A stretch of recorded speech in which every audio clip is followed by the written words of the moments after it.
And we're live. With Paranormal Spirits, a place we come to get our booze on. We talk about the booze, things that go bump in the night, and I get to do that with my booze.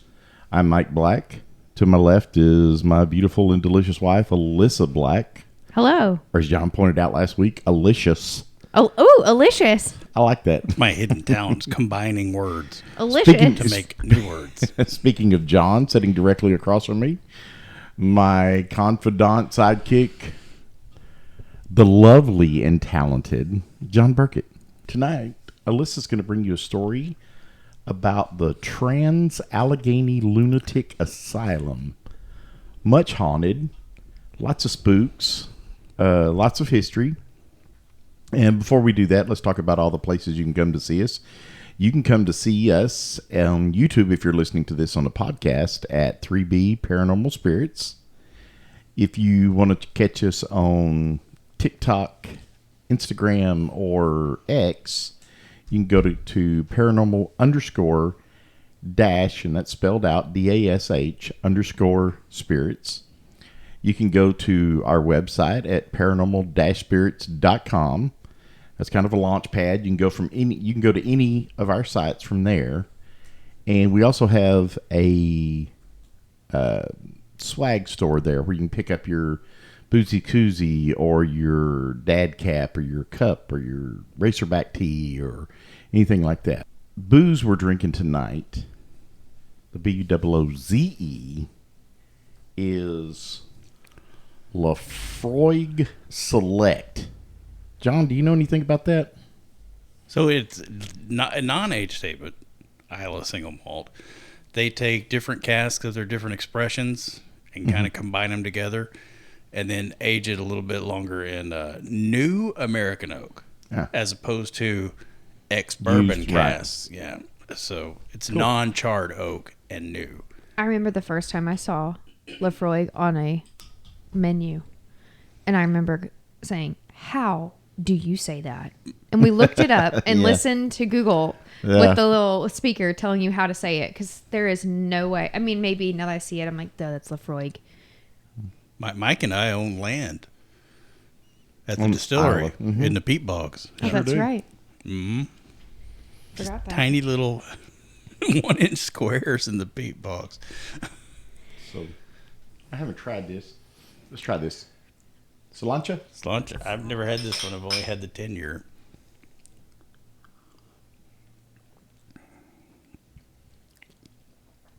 I like that.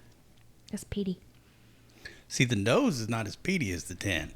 The nose has a little more of the malt in it. I think the taste is a little more peaty, though. The taste is I think it's got a little more much peatier than the nose. There's no Band-Aid smell, though. There isn't, but there sure is a taste to it. It's a little brinier. A little bit, yeah. I'm getting that. It's good, though. So, salt lips. Tell us all about the Trans-Allegheny Lunatic Asylum. Am I saying that right? I'm probably not, am I? You are, actually. Am I leaving something out? No, that's right. That's correct. All right, Alicious, take us away. Or TALA, as I've seen it, TALA, abbreviated when people are talking about it. Yep. So it is located in Weston, West Virginia. Construction was started in 1858 and was completed in 1881. So a little, got to have a little bit of history here. It is the second largest hand-cut stone masonry building in the world after the Kremlin in Russia.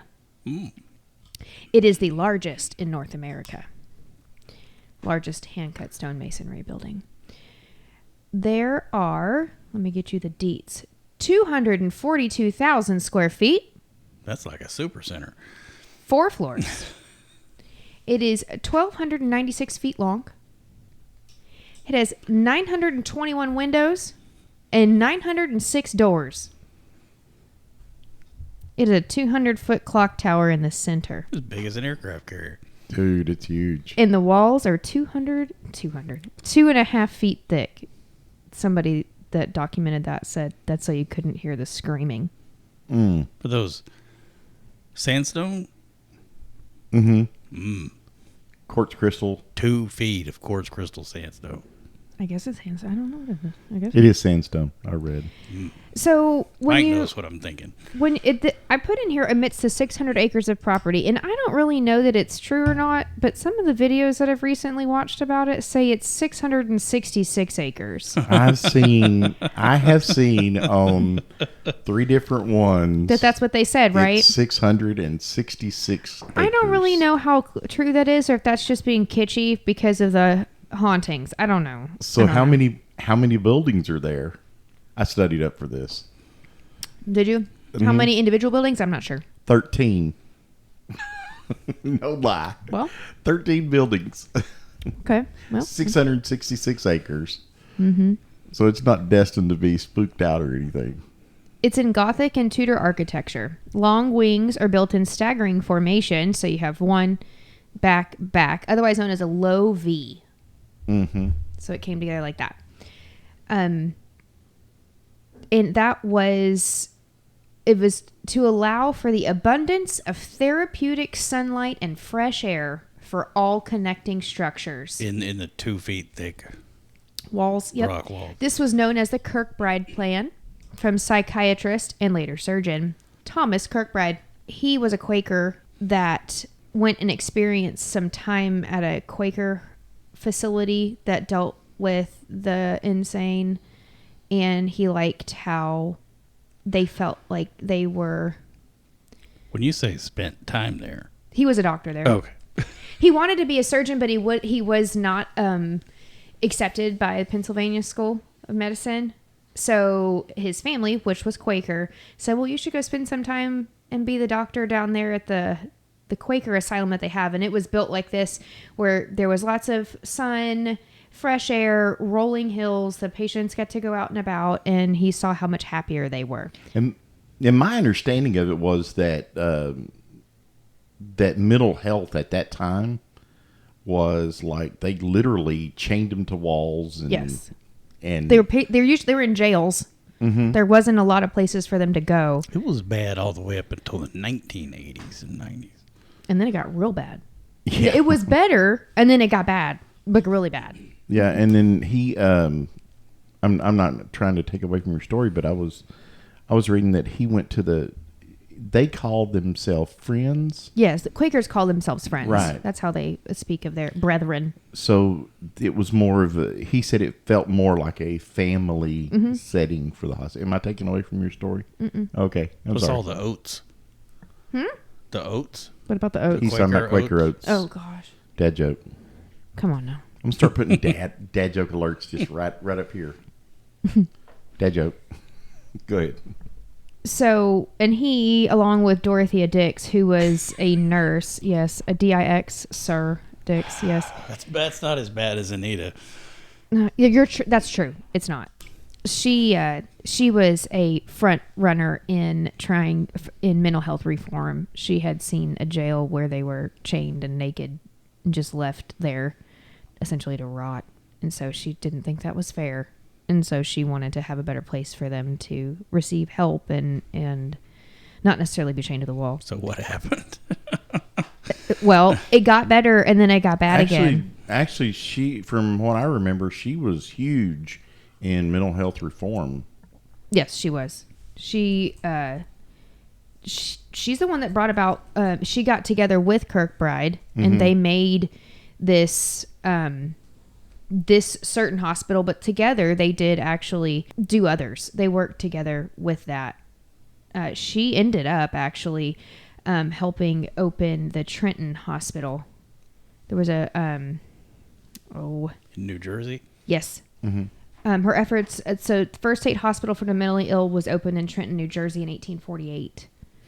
And it was, this was the second asylum built following the plan of Kirkbride with whom she'd worked. So then you have, Trenton was the first one, and then Trans-Allegheny was the second. Sad story about her is it was physically and mentally tolling, it took a toll on her with all that she did with all of these patients, and had several breakdowns, and eventually came to reside Full circle. Yep. Came to reside in the Trenton, New Jersey hospital, where she had her own apartment, and she lived there for 6 years before she died at the ripe old age of 85. So she did live a pretty long life. Born in Especially When was 1802. this? She was born in 1802 and died in 1887. That was old for that. Yeah, that's time period. really old for That's that time period. Really old. Considering all of the people that she had been around. I mean, mentally ill. And you will find out later that in Trans-Allegheny, it wasn't just mentally ill. It could be a plethora of issues. Any issue. It had nothing to do with mental issues at all. People just didn't last that long back then. Think about all the stuff you see. You're born then. You lived through the War of 1812, the Civil War. You made it all the way almost to the Spanish America. I mean, you've seen all this history. You've seen. Well, and then this is Didn't live long enough to get the vote. well. See, at first she was a teacher, and opened up some schools for girls that weren't able to find education anywhere else because women were second. They didn't. They were in the home. They didn't necessarily get formal education. So she opened a few schools, and then she traveled to other U.S. states and then Europe and Asia, trying to reform the barbaric behavior in treatment that was given to the mentally ill patients. And then that's when she came back and worked with Kirkbride and opened Trenton, New Jersey insane asylum or mental hospital, and then Trans-Allegheny. Wow. And then, like I said, she ended up dying at the Trenton Hospital. Yeah, and I remember hearing that she was like 15 years old when she opened that school. It was a private school that she opened, and then she opened up another one. Yeah, she opened up the one in Worcester, Massachusetts at 15 when she taught young girls at the time where there was no educational opportunities. Then she 5 years later opened another one in Boston. That was crazy, cutting edge, way out there in front of everybody else. Mm-hmm. She said, I come as the advocate of helpless, forgotten, insane men and women, of beings sunk to a condition from which the unconcerned world would start with real horror. Oh, man. And so, then you have the Kirkbride plan. Like I said, he had been exposed to the friends at this asylum in it's called the Friends Asylum, actually, is what it was called, in Pennsylvania. And it was the moral treatment of patients that he appreciated. They were considered incurable and were often chained to walls, unclothed, and so when he went there, it was a family atmosphere. There were no physical restraints. They had stimulating mental and physical activities. Like I said, he'd always wanted to be a surgeon. So he was finally granted the residency at the Pennsylvania Hospital in Philadelphia in 1833, and went and became a surgeon. And he didn't really want to return to the treatment of the insane. He wanted to be a surgeon. Pays better. Yeah. So did he get to be a surgeon? Is that what you're saying? Mm-hmm. Oh, he did? Yep. His quote, "There is no reason why an individual who has the misfortune to become insane should, on that account, be deprived of any comfort or even luxury." So a decent guy is what you're saying. Yes. And then in 1840, the hospital governors, based mostly on his exemplary record at Friends Asylum, offered him the position of superintendent of the newly built Pennsylvania Hospital for the Insane. He accepted again, and then more for the prestige and financial security. Heck yeah. Than it was for a surgeon. And it offered more. It said that more for the prestige and financial security it offered than any personal desire to return to the treatment of the mentally ill.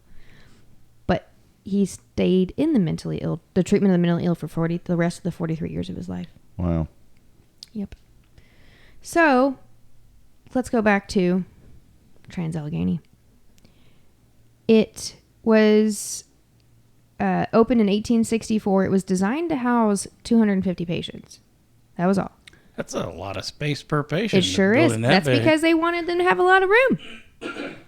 That is not denying any luxury. They could explore the maintained gardens. They participate in art therapy and performances. There was a farm and a dairy on site that supplied fresh food for the patients. Privacy, comfort, freedom was afforded to them despite the locked front gates. So, seeming freedom.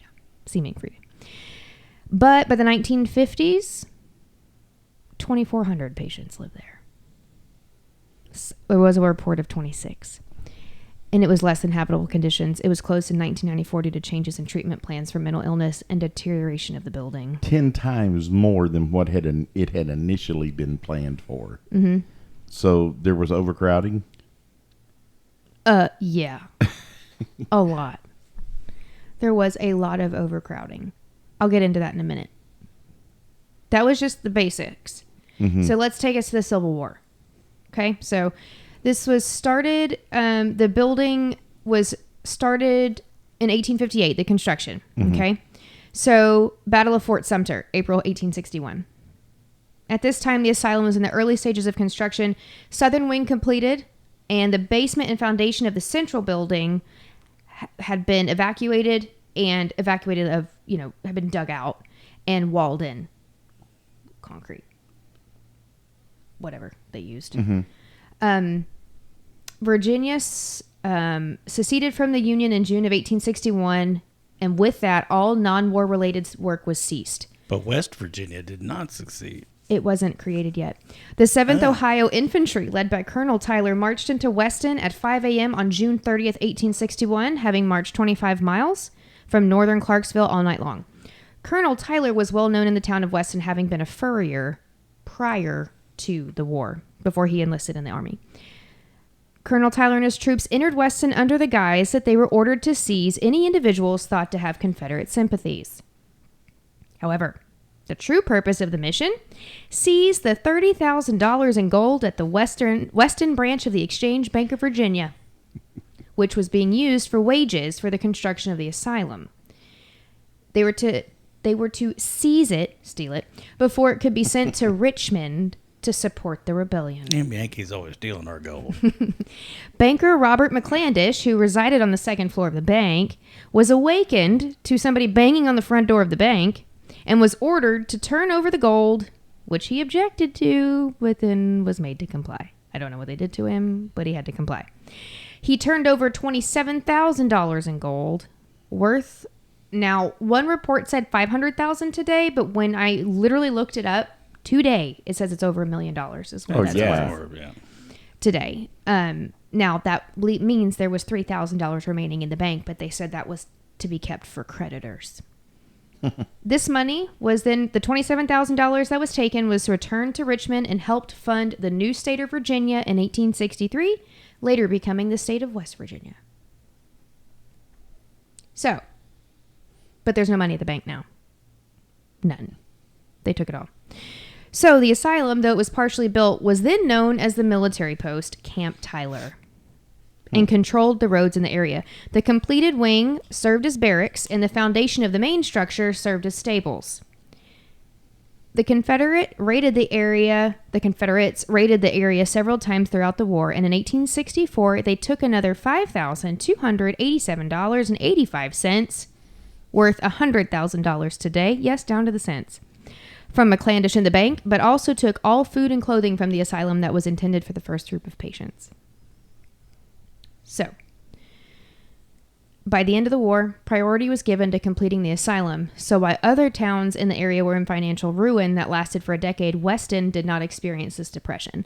The asylum remained the main resource of economy for the town until its closure 130 years later, in 1994. Now, the problem with that, when it did shut down in 1994, it caused an economic downturn in the town that it has not recovered from. All of West Virginia. Well, I was going to say West Virginia's not been known for its affluence anyway. No. Well, once they shut down the coal mines, you know. But so learn to code. So the patients, I talked about how it went from 250 patients, which was what it was intended for, to anywhere between 2,400 and 2,600. So what was once calming and private became crowded and chaotic. In order to house as many patients as possible, bed sharing was implemented. Hey, no. Which meant patients were allowed to sleep for 8 hours before being awakened, and their beds were then given to someone else for another 8 hours. Get to sleep at the same time in the same bed. No, it was shift work. So then they were awakened, and their beds were given to someone else for another 8 hours, and so on.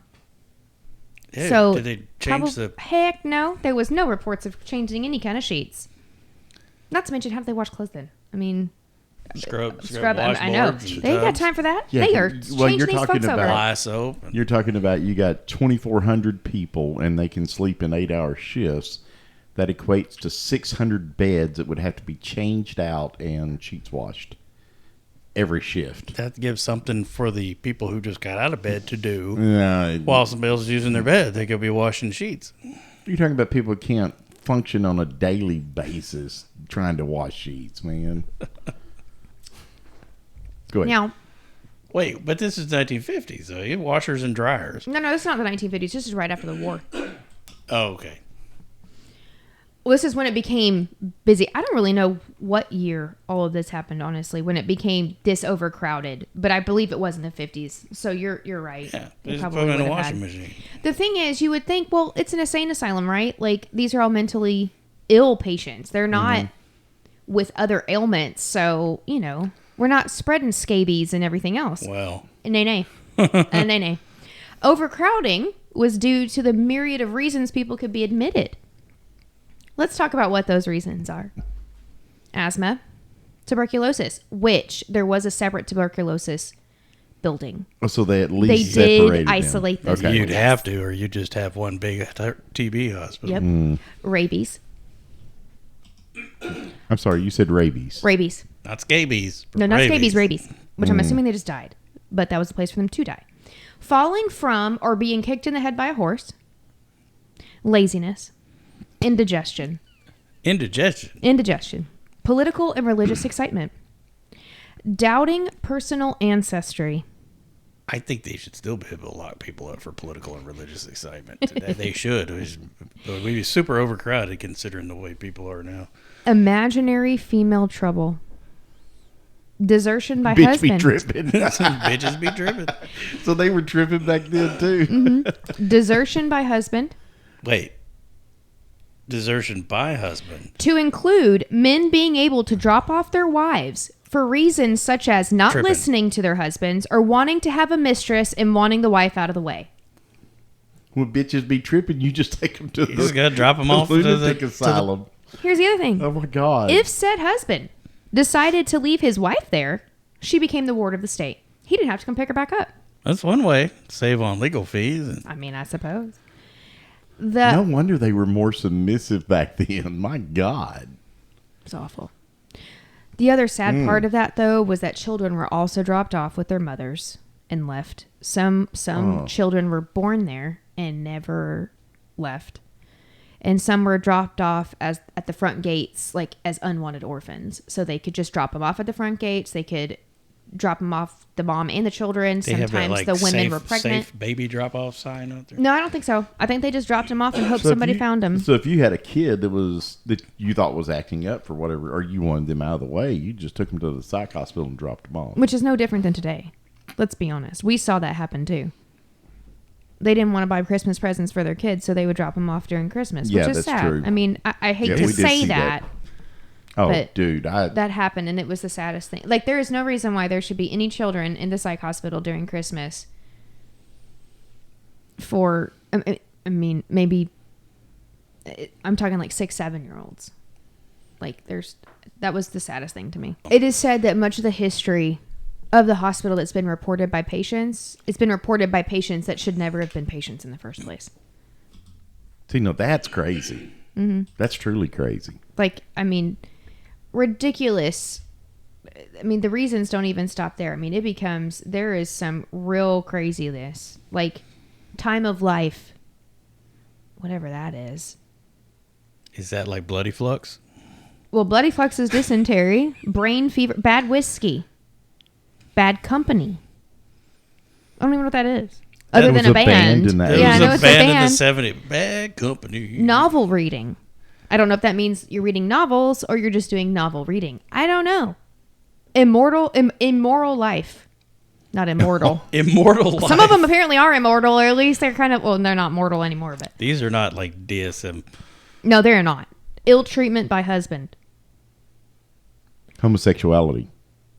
Deranged masturbation. Been there. Yeah. So are there? So are there definitions of what non-deranged masturbation versus deranged masturbation? No, but there is a suppressed masturbation as well. Oh, so you go crazy That's from silent. That's you go, silent. You got a silencer on it. You go crazy if you do it. You go crazy if you don't. You know. Seduction and disappointment. Literally, that's one together. So- Seduction and disappointment. I was seduced and then I was disappointed in it. So it's like catfished. Maybe. I don't know. It's what it sounds like. Snuff eating for 2 years. You'd think you'd go to see a gastroenterologist Yep. or something rather than a. Gathering in the head. I don't know what that is. I don't know what that. That's when a bunch of sailors get together in the bathroom on a ship. Is that what that is? When all the voices start talking at once. Exposure and quackery. Is that like hypothermia when you go nuts? Quackery's what they were doing there at this place. Like excessive.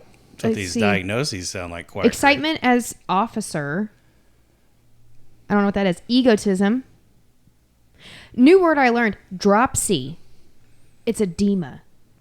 It's an old-fashioned word for edema. I've heard old people talk about, she got the dropsy. But why would My you whole lock life, somebody but I didn't know what it was. away in a lunatic asylum for swelling? Dissolute habits. I don't even know what dissolute means. Well, they're not alute habits, that's for sure. I'm fair. All my habits are very alute. Having or showing bad morals or behavior is dissolute. So okay. So why did you say that? I don't know. They just said bad habits in another I one. know. So It's awful. So many treatments were used to treat patients to include the use of thorazine, which was still being used. I think you can still find it actually. doing the shuffle. But it's very uncommon. Laudanum. Oh, that's old. good stuff. Yeah, that's old stuff. That's morphine. Opium stuff. It's opiate. It's morphine. Derivative. Stuff. But it was before Yes. morphine. Yeah, but that's what they called it back in the Old West. It's I'm drinking my laudanum. Insulin shock therapy to induce comas. It could induce death. Yeah, well, That was a pretty. apparently they were going to bring them back. Actually, that was a pretty standard treatment for What, hysteria? bipolar disorder and depression at one point. Well, what idiot thought So were that was ice a good baths. idea? Ice baths were used too. You know, You'd that's shock them coming that back, way. but Well, you people had- are voluntarily doing it now. You know, you had the electroshock therapy. Well, Electroconvulsive therapy or shock therapy was used. Well, there was also insulin shock back in the day. I Same remember that. sort of. Totally different mechanisms, obviously. Electroshock therapy is in Right. the brain. And you can still do that. That yeah. ECT treatment is still a thing. Really? For depression. For depression. It is. Really? And it works. It does work. Does it? But it causes memory loss. Usually short term. It's like an eternal sunshine of the spotless mind. Yes. Or You can erasing that still get sad that. memory. And unfortunately, lobotomies. They still do that? No. No. They But don't go they right were there done in the here. eye with the needle and bing, bing. Dr. Walter Freeman brought ice pick lobotomies to Trans-Allegheny and charged $25 per patient and encouraged crowds to watch. They take insurance? No. And one of the things that I had heard, he was doing he would come like on a weekend and do over 100 on a weekend. How they get them to sit still to stick that thing in the corner of your eye like that? They literally put it in and do the windshield wiper with it. Whew. Okay, nasal too. So, unfortunately, a lot of people died here. Yeah. For both from illness, but also they were at the mercy of the staff and of each other. So you had a lot of murderers here that were then housed with... Got some dissolute sons of bitches in there. You did. But then you also had those that were, childlike in mind. Mm-hmm. And whether that because of lobotomies or because they just naturally got that way. Yeah. So you had a lot of murders, abuse, physical, Having sexual. that many people in one spot at one time is unethical anyway. A lot of struggle snuggles. Yes. Especially with the conditions as they were as well. Mm-hmm. there's different stories that lead to what is believed to be haunting that I will go into. But the staff were allowed to send uncontrollable patients to isolation, but naturally others were sent there under the whim of the staff whenever they pleased. Patients were kept here for days, sometimes weeks at a time. There was a story about a former boxer that was left violent and emotionless from previous boxing injuries. Punch drunk. Yes. But was placed in isolation one day and attempted to beat down the metal door, leaving dents on one door and ripping the other door from its hinges. When the door was reopened by a nurse, he handed the door to her. He handed the door he destroyed to the nurse and walked calmly back to his room. He just needed to get it out. He did it to the door. Wow. When a patient died at the hospital, next of kin was notified, but families often did not come to retrieve their loved ones. The bodies were assigned an identification number and then buried, never cremated. So unlike the Crescent, we weren't burning folks and cremating them. So how many people are buried there in the unmarked? I don't know. I've heard it's over 2,000 graves on site. That's what I've heard. The bodies were assigned an identification number and then buried with a headstone with only the number inscribed. Over the years, the headstones were repurposed, so it's impossible to determine how many or where all the unclaimed bodies are located. How fanic. Exactly. They just repurposed the stone for something else. God bless. Yep. That's creepy. So. I need a new sidewalk. I'm sorry. You know. Sorry about your luck. I need a new sidewalk. So here's some nice granite I can put with in. some numbers on it. So let's move on to today. So contractor Joe Jordan purchased Trans-Allegheny Lunatic Asylum and the land in 2007 at auction for $1.5 million. That's a good deal for 666 acres of land. Even in West Virginia. You could sell the stone for a lot more than that. It apparently was way more of an undertaking than what he thought. And so he did have some financial trouble. However, he offered ghost hunts in haunted houses, and the profits were put back into restoration efforts. It is owned by a private, I don't know if it's connected with this contractor. I don't even remember her name. But it's a woman that it is a woman, yeah. Tours and I stuff cannot remember her name. But she does own it. They do restorations. They still do haunted houses. You can still go to the building and do your own private investigation overnight. It's a bucket list haunt. Everybody who's anybody is always I think if you want the building by yourself, it's $150 a person with a minimum of 10. You can spend $1,000. $1,500. Well, math's not my strong suit. That's where they'd locked me now up for. You can go poor math skills. You can go to a group hunt, and it's $100 a person. Oh, doing a group hunt. So, the spirits. Let's talk about the spirits of Trans-Allegheny, the known spirits that have names. Let's start with Big Jim, David Mason, and Dean. Big Jim and David Mason murdered Dean. This was the bed? Yeah, the murderers were in the top. So the two murderers were in the top 10 of the asylum's most dangerous patients. Dean was like to draw pictures. He did. Yeah, I know exactly who you're talking about. So at first, they attempted to hang him from the ceiling, from the pipes in the ceiling. And when that failed, they placed his head under a bed frame and jumped on it until the bed frame touched the floor.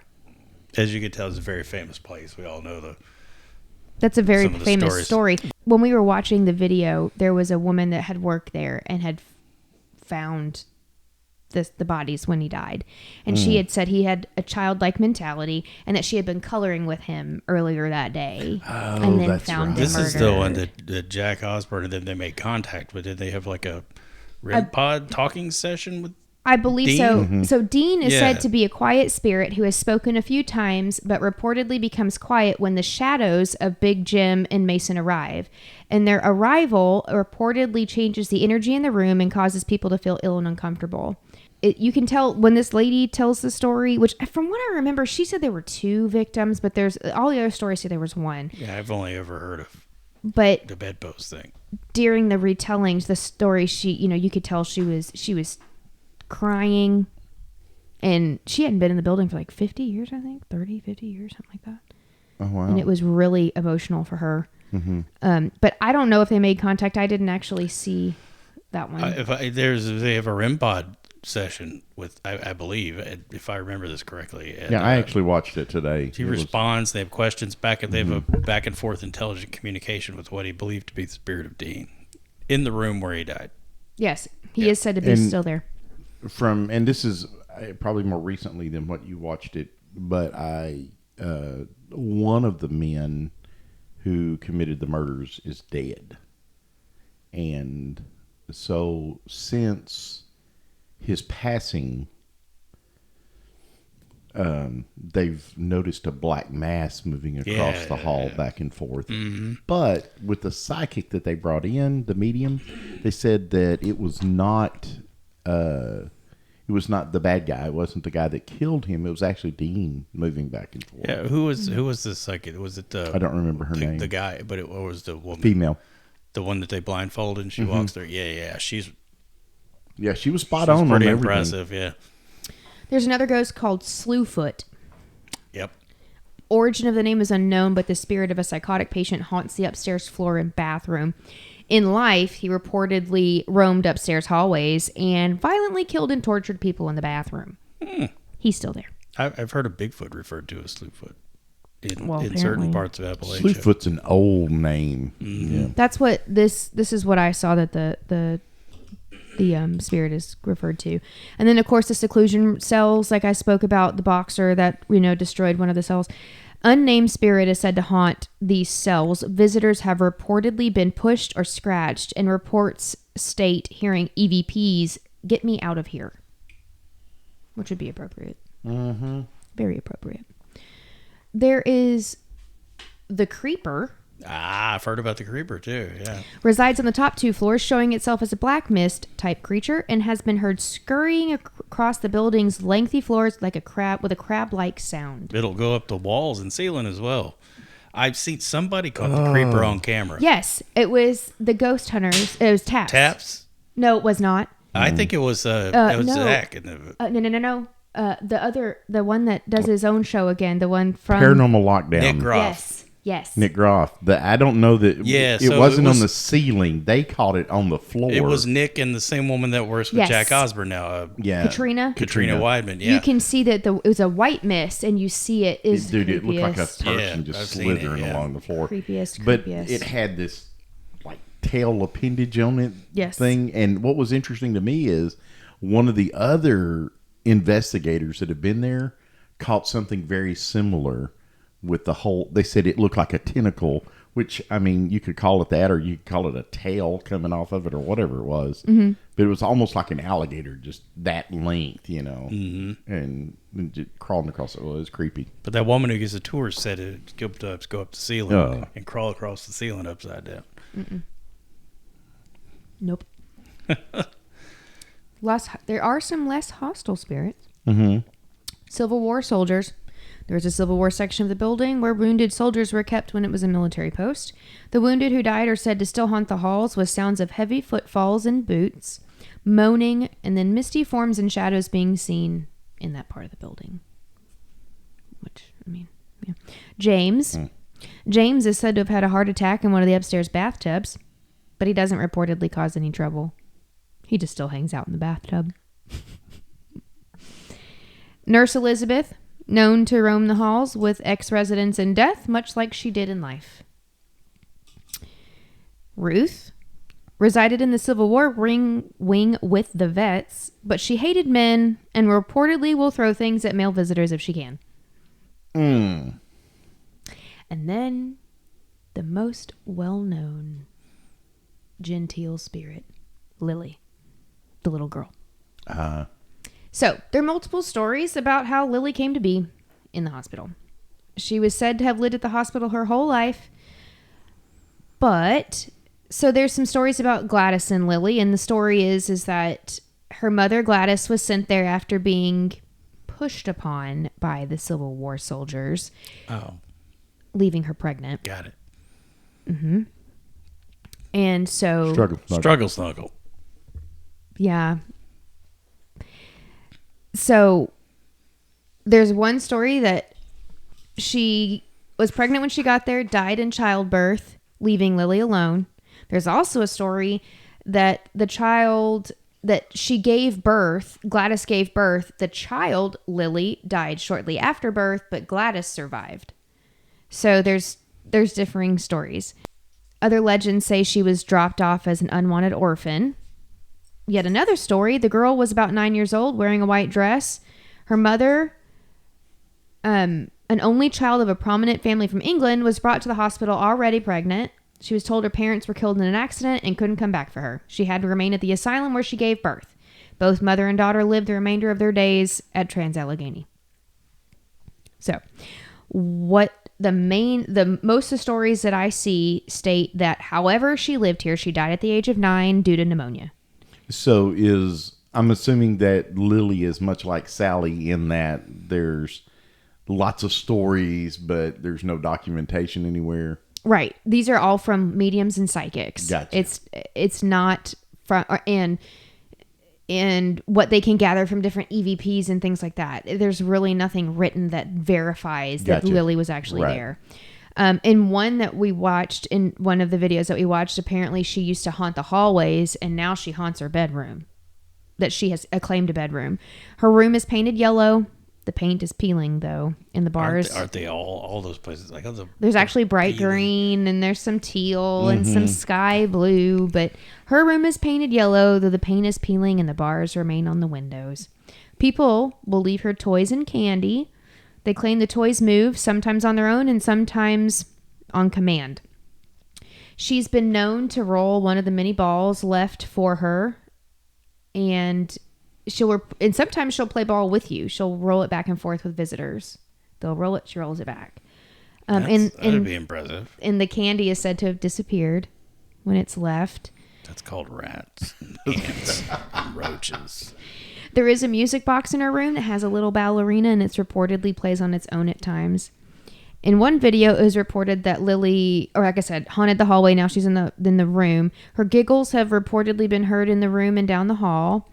Other children haunt the halls, and they're said to follow visitors and sometimes follow visitors around the hallways, and then apparently follow them home as well. Yeah, I don't want nobody following me home from one of those places. One of the fun stories I heard about Lily, though, was that a local historian reported that she brought Lily toys in a box of Cracker Jacks, and then the Cracker Jacks moved on its own. You could hear the sound of the box opening, crunching, and then she got an EVP saying, "Thank you for the snacks." Oh, that would be cool. Yeah, I didn't actually see that. That's just what one of the local historians said happened to her. So Lily is the one that you almost always hear about when people go here. Mm-hmm. They talk about going to her room and seeing her, and they play ball back and forth and all of that. So anyway, that was my last spirit I had to talk about. There's a lot of other stories about things that happen at Trans-Allegheny. There's a woman's wing. There's many different not just the large building, but smaller buildings. There's one that used to be the stables you can go see. I know that some of them are like the women's auxiliary building, I think, is blocked off. Some places have been able to go, like some of these TV shows have been able to see it, but it's there is no doubt this place is haunted. This is one of the Trans-Allegheny is one of the most fascinating of all the older supposedly haunted places that I think that I've ever like read about, watched about, and it only because there's so much that goes on. There's so much history. Like you skimmed over and you didn't touch on a lot of stuff, but I know we're limited on time. But Kincaid, or was it his name? Kincaid? Thomas Kincaid? The painter? The painter? Not the painter. Kirkbride. The mall Kirkbride, galleries? thank you. I know, I was like, Kincaid. Straighten me out. Okay, thank you. Kirkbride went on that became the Kirkbride method or whatever of building these shallow V. Is that right? Mm-hmm. He went on to basically, he was the textbook about how you're supposed to build a psychiatric hospital, and they used that in over 300 asylums in the United States. Yeah, it's called the Kirkbride Plan. Kirkbride Plan, Which is what I said earlier. Like yeah, other 300. famous, like Penhurst probably is. All those that are shaped like that, like Waverly Hills. Waverly Hills. Mm-hmm. There's another one. And it's got that same, that shallow V shape to it. But yeah, I think there's so much history about that's so fascinating. It's one of those bucket list. Oh yeah, for places. sure. Trans-Allegheny, Waverly Hills, Penhurst, Eastern State. Oh, there's totally just go there.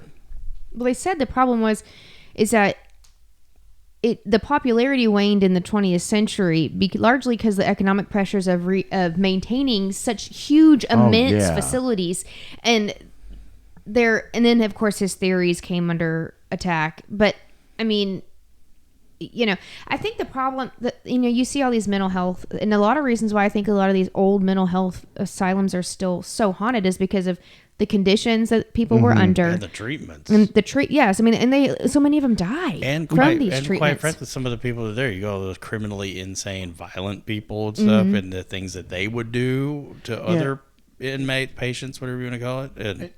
And Kirkbride, you talk about his methods came under scrutiny, but his thing was he wanted them to have sunshine and brightness and physical activity and all this. And that cured you from whatever, or, helped you. And the problem is that we got really smart and we figured out, it's this, and you need to have your dopamine levels elevated or whatever. But honestly, he was doing everything he could with what he had at the time. And I think, as far as coming under scrutiny, I think that he should be applauded for what he did do. Because he treated the patients, or he attempted to set up a plan to treat the patients ethically. Yeah, there's a ton. There's actually still some that, even ones that, like the Austin State Hospital was built in his. Oh, was it really? Yes, that the administrative offices were, and so many of them have been demolished already just because they went into such disrepair. Because, what I really wish is that we could still have mental health care. Because there's such a discrepancy in the amount of mental health patients we have versus the available care. Oh, for sure. But I wish that there could be such a nice in between, not the way it was in the 60s, 70s, 80s with where it became where a lot of these shut down because of the bad treatment. But also that they didn't just go away. Yeah. There's no funding anymore. Where's the place that Geraldo went to when it was still open? Wasn't that was it Waverly Hills or Penhurst? That was Penhurst. It's one of those horrible things. I believe it was Penhurst. But that's another one of those insane asylums, that it was just, they were treated so deplorably.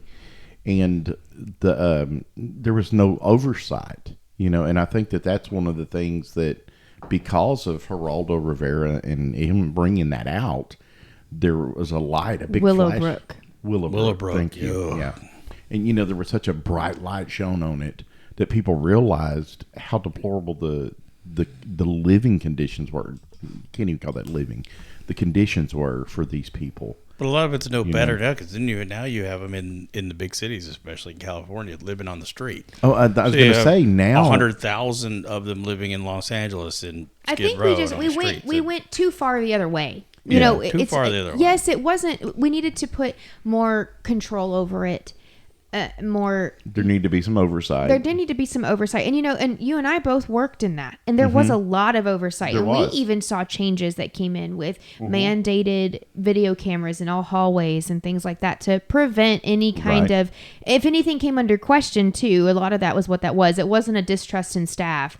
It was more or less, you don't know what's going to come out of their mouths. They don't necessarily know reality. And so that's proof. If something were to happen, you have enough proof to show what has actually transpired. Right. And it was to protect the staff as much as it was the patients in that situation. And you and I can both attest. Now, we didn't work at a state hospital, so to say, because there is a state hospital close to us. Been to one a bunch of times. A few of it, yes. Can you imagine if they ever shut down the TDC unit down there and let people ghost hunt down there? What is it called? You talking about Rusk? TDC Rusk. Skyview. They were shut down Skyview. Oh my gosh. The thing is, there's buildings behind the main building down on the bottom of the hill they're still standing, and there are still chains on the wall. because that did happen there because Well, it was a there's prison. still tunnels. I mean, it was a prison. Yeah, there were tunnels. There's tunnels still at if you go to Rush State Hospital. Yeah, I would say we took a tour there in my sociology class in high school. I mean, and Found there all was of an working insane asylum. and people have lots of workers reportedly talk about, the hauntings there. Terrell State Hospital, another one that's close to us. Same idea. Whoa, scary. But we can say that when we worked in mental health, there was nobody chained. There was a lot of oversight, but even then, that's not even around anymore. So it's really sad to me. However, also, all these people weren't insane. Like, there were people that were there. I mean, wives just being dropped off because their husbands didn't want to be around them anymore. Yeah. Chronic masturbation is not a mental illness. According to them, it was. So I will say, it's interesting to me to dive into these asylums and how much of them are still haunted. There's so many of them, more than hotels. These are for sure, and there's so many people that go there. And I know this is a very well documented asylum, but it was very interesting to get into the nitty gritty about the history and, during wartime and things that happened, which is why it's haunted from things, not just when it was an asylum. I don't think we'll ever see this again to where we get hospitals that large. These insane asylums are, on 666 acres and 13 buildings and how many thousands of square feet? 242,000. 242,000 square feet. 1,296 feet long. Yeah, I mean, we'll never see that again. We hope we don't. No. But I mean, there were... And everything's moving towards outpatient now anyway, so... When everything's moving up. Yeah, that's a serious overcorrection there. Yeah. We don't necessarily spread out. We just move up. But anyway, I will say I wouldn't mind going here. Not necessarily at night for a ghost hunt, but just to go see it. Oh, I would definitely During the day. I'm going straight to the Creeper Hall. Are you? Is that what you're gonna go? Are you going to sleep there overnight? Fuck no, I'm sleeping there. No. With your video camera? Have you seen the beds? I'm brave as hell until somebody comes after me. No, it's more of a comfort thing. Issue? Yeah, I'll go give me 3 or 4 hours there, with some equipment. And then I'll go sleep at the hotel. And then I'll go sleep at the hotel. But then Weston. So is there an actual real town? Yeah. Is that close to somewhere in Pennsylvania, or is it somewhere? So Weston is an actual town. Like, it's Virginia, got restaurants and all kinds of stuff. Yeah, it's like, are you a ghost hunter? No, but I did stay at a Holiday Inn Express last night. There's a Hampton Inn Weston right next to Trans-Allegheny, actually. Oh, there you go. I'm sure there is. Mm-hmm. So all the ghost hunters can stay there. Yeah, I bet that's It's next to a state park. We could just go, put up an RV or something. Mm-hmm. It's right. So there's Where do you fly into, though? You don't fly into Weston, West Virginia.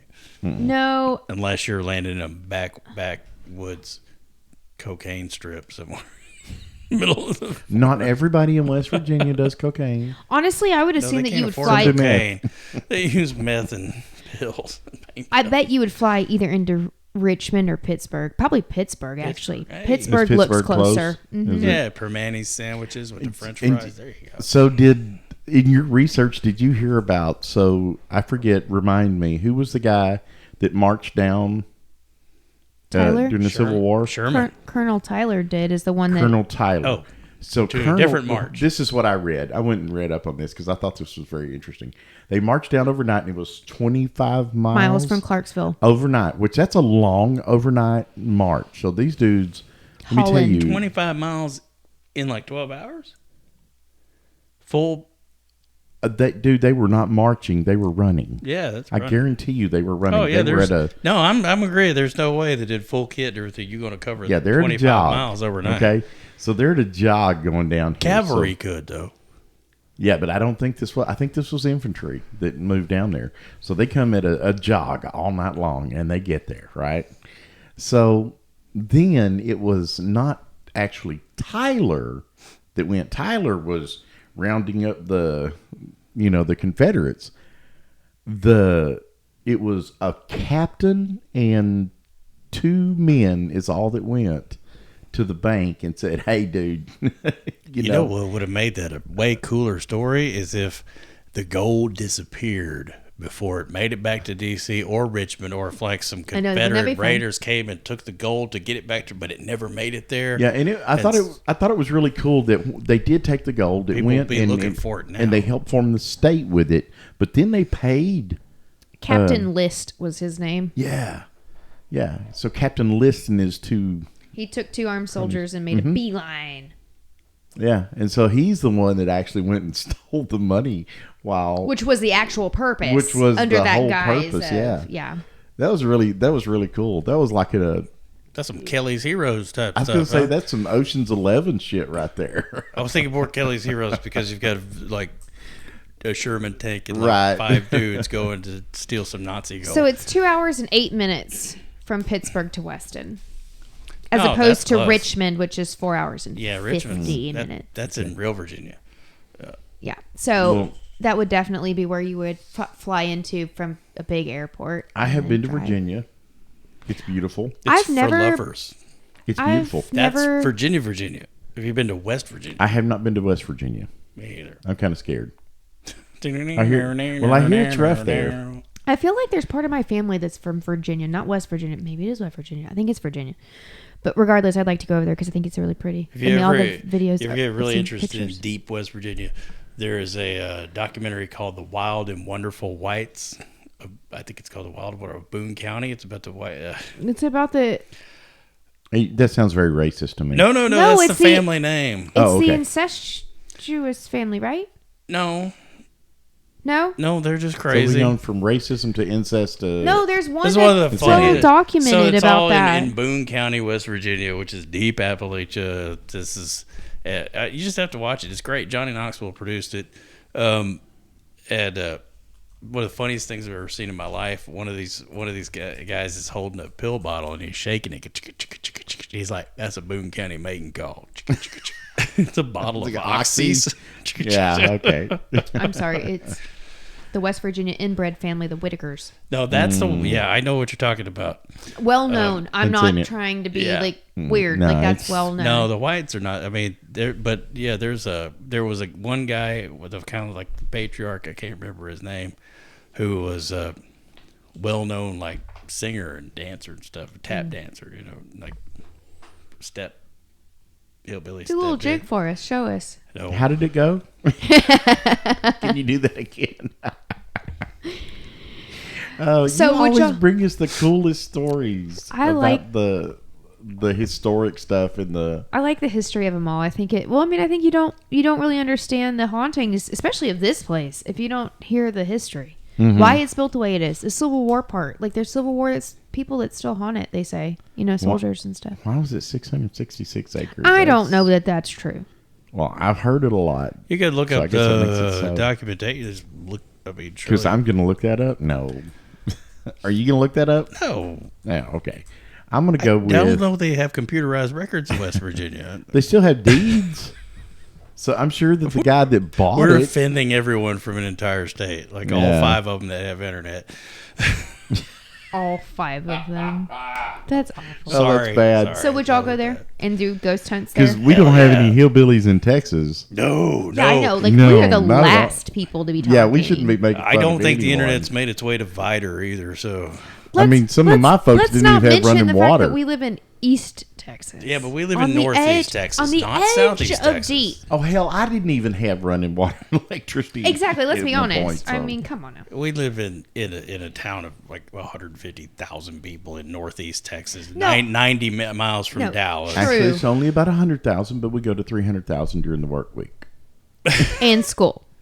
Yeah. And, There are 2 colleges. We're not 3. exactly in St. Augustine or Vider or somewhere down No, in deep no. Southeast True, Texas, true. In the hillbilly or in the swamp down there.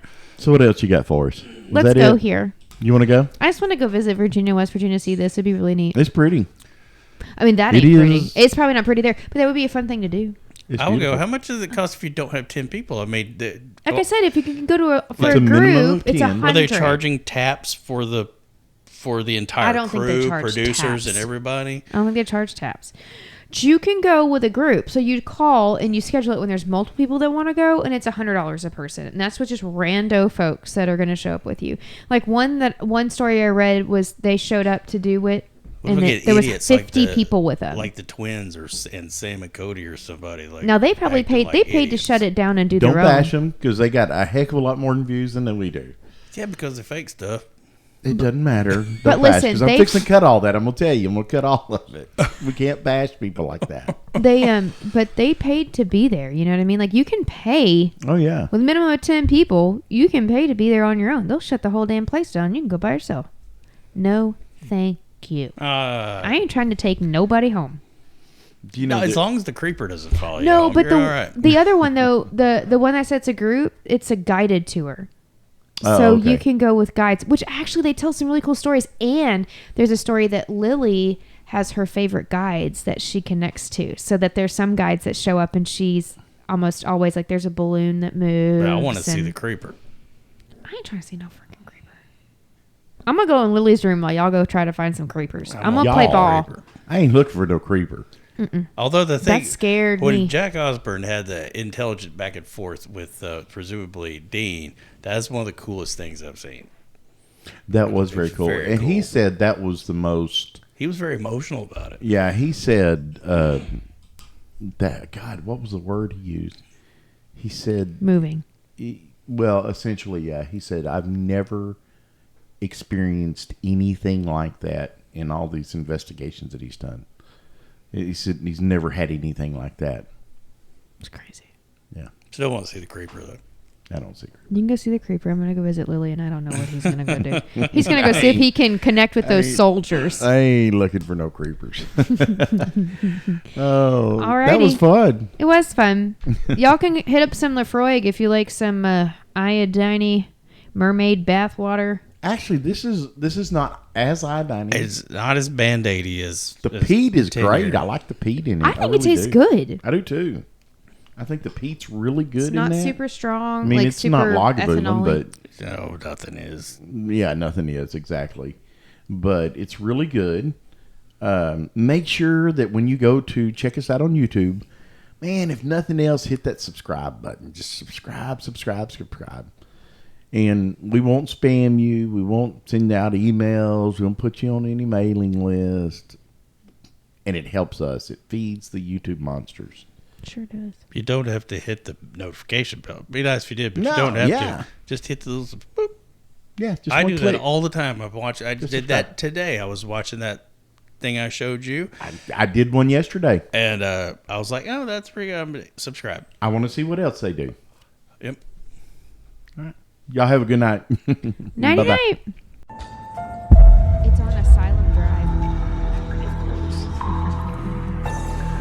The architect, Richard